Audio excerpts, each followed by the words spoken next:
Okay, so let me ask you something before we begin. Yesterday evening, June 11th, 2026, President Donald Trump walked out in front of the cameras and made an announcement. And this announcement was, I quote, "We ended the war with Iran today. They have agreed never to have a nuclear weapon. We got everything we wanted." Okay. Wall Street immediately went crazy. The Dow Jones jumped 1.75%. The Nasdaq shot up 2.54%. Investors were relieved. Breaking news banners everywhere. Every major network was running the same story. Deal reached, war over, Trump wins. And then not even 3 hours later, Iran's foreign ministry appeared and said something very simple. They said Iran has not yet reached the final conclusion on any agreement.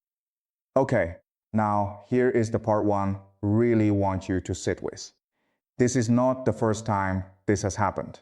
Iran's Tasnim news agency, which is linked directly to the Islamic Revolutionary Guard Corps, they went back and counted every single time Trump announced that a deal was imminent. Every single time he said the war was about to end. The number they came up with is 38. 38 times in 2 months, and yesterday was number 39. Okay, so now every news channel in the world is asking me obvious question. Is this time different? Is this real? Or is this just another false alarm? But that is not the question I want to ask today. The question I want to ask, and this is the question almost nobody in the mainstream media is asking, is this one. Why does Trump keep doing this? Why does he keep announcing victories that don't materialize?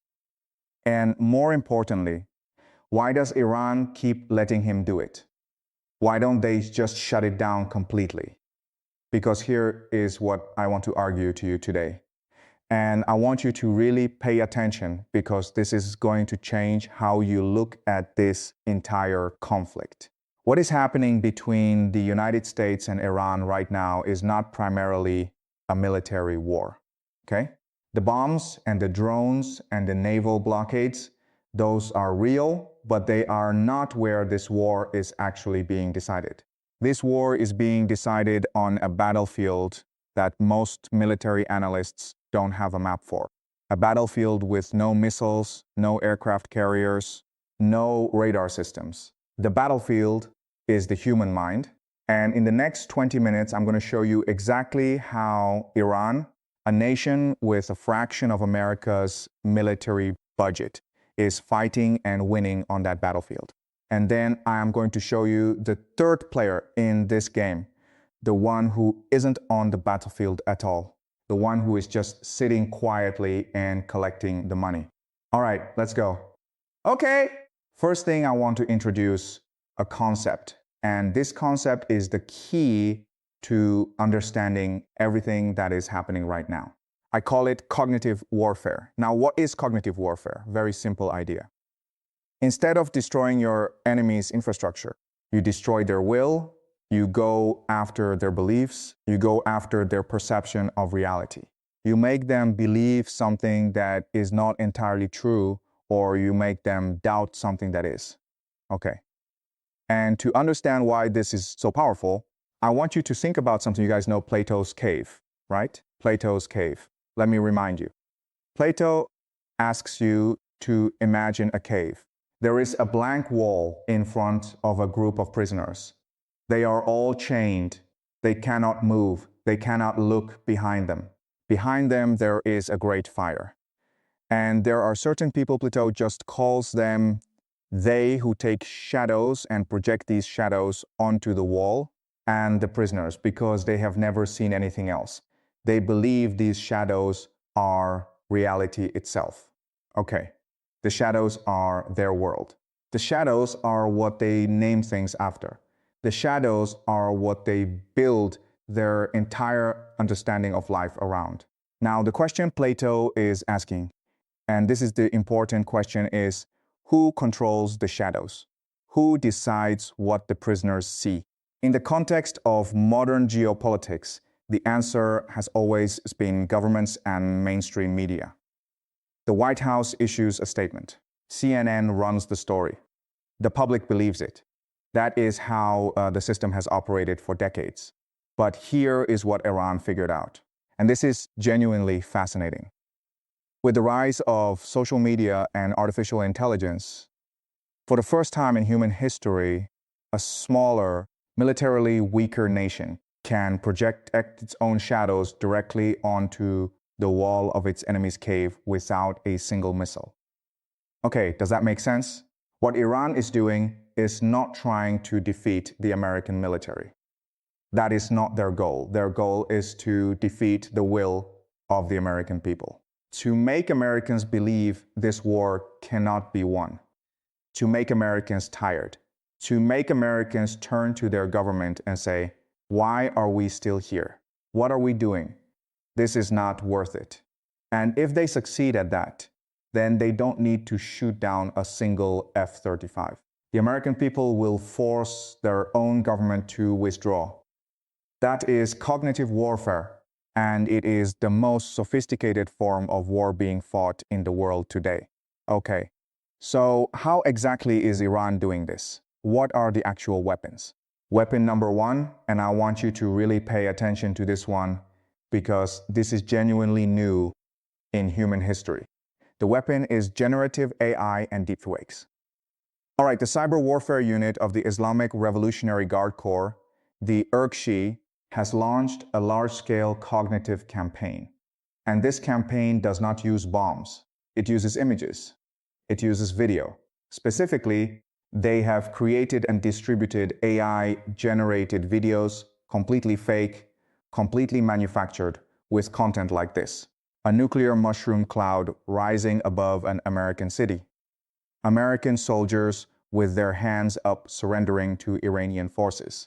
Volleys of Iranian missiles raining down on high-rise buildings in the United States. Okay, now stop. I want to ask you something. What happens in your body when you see an image like that? Even if you know it is fake. The answer, and this is supported by neuroscience, is that the human brain cannot fully distinguish between a real image and a convincing fake image once your emotional response has been activated. Once fear is triggered, once your heart rate goes up, once your brain shifts into survival mode, then someone telling you it's just a deep fake doesn't completely undo the damage. The image has already been encoded in your memory. The emotional residue stays. And this is exactly what Iran is exploiting. Iran doesn't need Americans to believe the mushroom cloud is real. They don't need people to think the soldiers really surrendered. What they need is to create what I call a collective cognitive horizon, a shared background feeling that spreads through American society that this war is going in a very bad direction, that we might lose, that the cost is too high. And once that collective feeling exists, even if it is based partly on manufactured images, it converts into political pressure. Political pressure forces senators to speak out. Senators speaking out forces Trump to respond. Trump responding means he goes back on social media and announces another breakthrough deal to calm things down. And we get number 40. Okay, you see the loop. This is not random. This is engineered. This is a design feedback cycle. And Iran is running it deliberately. Now, the really interesting thing about this strategy is that it is almost impossible to counter effectively, because how do you fight fake images? You put out a statement saying they are fake, but the statement reaches people who are already calm. The fake image already reached people when they were scrolling at midnight, half asleep, and it activated their fear response before their rational mind could evaluate it. The psychological damage is done before the fact check arrives. That is the power of the deep fake weapon in cognitive warfare. Okay, weapon number 2, and this one comes from political science. And I think it is actually even more clever than the deep fake strategy. I want to introduce you to something called the medium voter theorem. Now, let me explain this in the simplest possible way. In any democratic society, you can roughly divide the population into three groups. Group 1, let's say about 35% are people who absolutely support the war. They believe America must win. They believe Iran must be destroyed or neutralized. Nothing you say will change their minds. That's fine. That's normal. Group 3, roughly another 30% are people who absolutely oppose the war. They were on the streets protesting from day one. Also, nothing will change their minds. So the question is, who actually decides the political outcome? The group in the middle, the remaining 35%, the people without a hardened ideological position, the people who read the news but don't follow it obsessively, the people worried about rent, about gas prices, about their kids' futures, the people who don't really want war but haven't yet committed to actively opposing it. These are the people Iran is targeting. Not the hawks, not the doves, the 35% in the middle who haven't made up their minds. Because here is the thing. Iran does not need and cannot convert the 35% who are committed war supporters. That is a waste of resources. What they need to do is shift the median voter. Nudge the people in the middle just enough that they start asking uncomfortable questions. Just enough that they feel uneasy. Just enough that they would prefer their politician to find an exit rather than an escalation. And how do you shift the median voter? You don't need propaganda. You don't need them to become anti-American. You just need them to feel tired, overwhelmed, doubtful. You flood the information space with images of Iranian civilians suffering. You show gas prices climbing. You show Goldman Sachs downgrading growth forecasts. You highlight every mistake the American military makes. You amplify every statement from a European ally criticizing the war. You make the war feel expensive, endless, and unwinnable. And look at the polling numbers. Trump's approval rating on the Iran war right now sits at 37%. 37%. Do you know what that means? That is essentially just his base. The 35% who support the war unconditionally, the center of gravity in this conflict may have already shifted, and that shift is happening in a place far removed from missile launch sites, naval patrol zones, and military command centers. Iran's most important battlefield may not be the Strait of Hormuz, the skies above the Persian Gulf, or even the negotiating rooms of Europe. Instead, it may be the political and psychological landscape of the United States itself. This distinction matters because wars are often fought on multiple fronts simultaneously. One war unfolds through military operations, strategic strikes, and battlefield outcomes. The other unfolds inside the minds of voters, policymakers, journalists, and political institutions. While military analysts focus on what is happening on the ground, a different struggle is taking place inside the American political system. Increasingly, that second struggle may be the one that determines whether this conflict continues or comes to an end.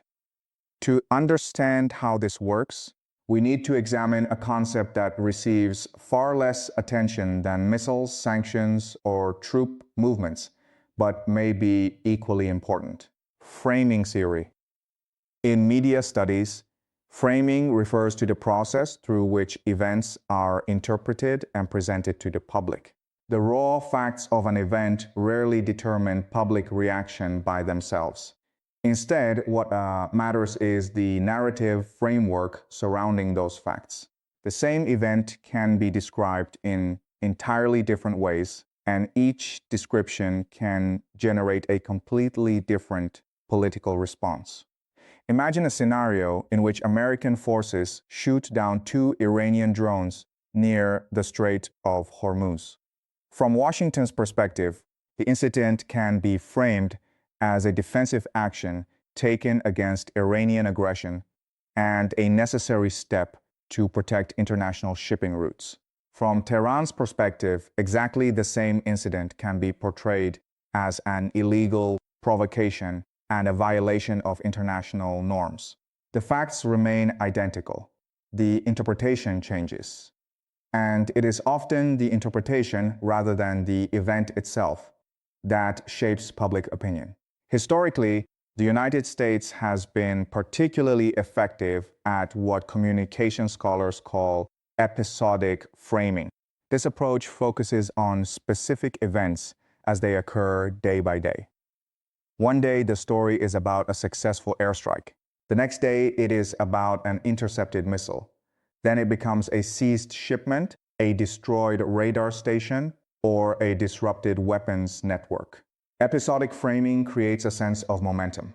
It projects action, progress, and control. Every news cycle becomes another chapter in a story of operational success. Yet, this approach contains a significant vulnerability. Because the narrative depends on a continuous stream of positive tactical outcomes, it becomes highly susceptible to what might be called mistake magnification. In the modern information environment, a single mistake can instantly overwhelm dozens of successful operations. Smartphones, social media platforms, and global news networks ensure that every incident can be recorded, amplified, and distributed worldwide within minutes. Adversaries understand this dynamic and actively search for moments that can be transformed into strategic liabilities. Consider a hypothetical example involving an American strike that accidentally destroys civilian infrastructure. Even if the incident was unintended, images of damaged facilities, displaced families, or civilians suffering the consequences can spread far more rapidly than official military explanations. Emotional imagery often moves faster than detailed briefings. A single tragic mistake can challenge an entire narrative built around precision, responsibility, and stability. In an age where perception frequently outweighs technical details, one powerful image can reshape weeks of successful messaging. This is where Iran's information strategy becomes particularly significant. Rather than attempting to defeat the United States through conventional military means alone, Tehran appears to understand the value of targeting vulnerabilities within America's communication ecosystem. Every mistake becomes an opportunity. Every controversy becomes a tool. Every disagreement within the American political system becomes a potential pressure point. The objective is not necessarily to win battles. The objective is to make continuing the war politically costly. However, any serious analysis requires examining the strongest counterargument. There is a powerful case to be made that none of these information operations ultimately matter. The United States remains the most capable military power in the world. Its naval forces can project power across entire oceans. Its air force possesses precision capabilities unmatched by most countries. Its intelligence networks operate on a global scale. Economic sanctions continue to exert pressure on adversaries. History contains numerous examples where superior military and economic resources ultimately determined outcomes regardless of media narratives. Supporters of this perspective point to the substantial damage inflicted on Iranian military infrastructure, the ongoing economic challenges facing Iran, and the overwhelming imbalance in conventional military capabilities. From this viewpoint, cognitive warfare and social media campaigns may influence headlines, but they do not fundamentally alter strategic realities. Military power remains military power. Economic pressure remains economic pressure. Eventually, material realities prevail. The argument is compelling, yet it struggles to explain several developments. If military superiority alone guarantees success, Why do political leaders repeatedly hesitate before escalating operations? Why do negotiations continue despite battlefield advantages? Why does domestic political support appear increasingly fragile? Why do policymakers consistently express concern about public opinion, alliance cohesion, and electoral consequences? The answer may lie in a reality that modern democracies cannot escape. Military operations require political legitimacy. Weapons can destroy targets, but they cannot manufacture public support. Air superiority can control skies, but it cannot guarantee voter approval. Economic sanctions can pressure adversaries, but they cannot eliminate political fatigue. Ultimately, sustained military campaigns depend on the willingness of democratic societies to continue supporting them. That willingness appears increasingly contested. Political divisions deepen. Public skepticism grows. International allies express concerns. Legislators question strategy. Polling data becomes more uncertain. These developments suggest that the decisive arena may no longer be purely military. It may be political. Iran's objective is not necessarily to outfight America. It may simply be attempting to outlast American political consensus. Yet even this analysis misses a larger strategic dimension. While attention remains focused on Washington and Tehran, another actor may be quietly emerging as the conflict's greatest beneficiary. That actor is China. At first glance, this conclusion appears counterintuitive. China depends heavily on imported energy. Instability in the Middle East threatens global trade routes. Rising oil prices create economic uncertainty. Chinese officials publicly call for restraint and emphasize the importance of stability. Conventional wisdom suggests that prolonged conflict harms Chinese interests. But beneath the surface, a more complex picture emerges. As Western sanctions continue to limit Russia's access to traditional markets, Moscow becomes increasingly dependent on China. Energy exports that once flowed toward Europe now move eastward. Beijing gains leverage. Russia requires buyers. China negotiates from a position of strength. This dynamic allows China to acquire energy resources under highly favorable conditions. While many countries face elevated global prices, Beijing benefits from discounted access to Russian supplies. The result is a structural advantage for Chinese industry and manufacturing. What appears to be a crisis for much of the world can simultaneously become an opportunity for China. The relationship extends beyond energy. Russia's dependence on Chinese markets, technology, and financial networks continues to deepen. Trade flows increasingly favor Beijing's interests. Negotiations over infrastructure and pipeline projects often proceed on terms advantageous to China. Gradually, Russia's position shifts. Instead of functioning as a fully independent strategic pole, it becomes increasingly tied to Chinese economic influence. At the same time, China maintains diplomatic flexibility. It publicly advocates peace while preserving relationships with multiple actors. It avoids direct military involvement while maintaining influence in international forums. It benefits from instability without bearing the costs associated with active participation. This strategy allows Beijing to preserve options, accumulate leverage, and strengthen its position regardless of how the conflict evolves. Viewed from this perspective, China occupies a unique position. The United States bears military costs. Iran absorbs economic and military pressure. Russia accepts increasing dependence. Meanwhile, China expands influence, secures resources, and maintains diplomatic flexibility. It is playing a longer game than the other participants. When all these elements are combined, a broader picture begins to emerge. Iran's strategy focuses on shaping perceptions, influencing political calculations, and exploiting weaknesses within democratic decision-making processes.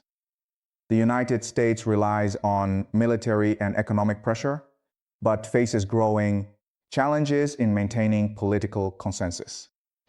China quietly accumulates advantages while avoiding direct confrontation.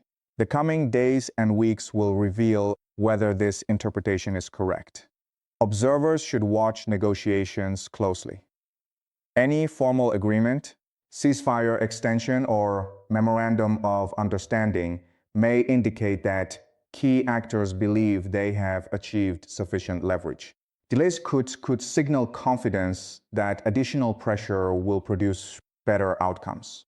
Attention should also remain fixed on regional actors whose decisions may disrupt diplomatic progress. Even the most carefully negotiated agreements remain vulnerable to actions by parties pursuing their own strategic objectives. A single military operation, a single escalation, or a single political calculation could transform the entire trajectory of the conflict. Finally, watch Beijing. Changes in China's diplomatic tone may provide some of the most revealing signals about where this crisis is heading. If Chinese officials begin exerting more active pressure for a settlement, it may indicate that Beijing believes it has already extracted the strategic benefits available from continued instability. At that point, restoring trade flows and economic predictability could become more valuable than prolonging uncertainty. And that leads to the most important question of all. If a future agreement allows both Washington and Tehran to declare victory, who actually won? If both governments present themselves as successful, if military operations cease, and if trade routes reopen, the answer may not be obvious. The true winner may not be the side with the most missiles, the strongest navy, or the loudest political rhetoric. It may be the actor that remained patient, avoided unnecessary risks, allowed rivals to exhaust themselves, and quietly accumulated advantages while everyone else was focused on the battlefield. In modern geopolitics, power is not always exercised through direct confrontation. Sometimes it is exercised through patience, leverage, and timing. Sometimes the most successful player is not the one fighting the war, but the one carefully watching it unfold from a distance and collecting the rewards when it ends.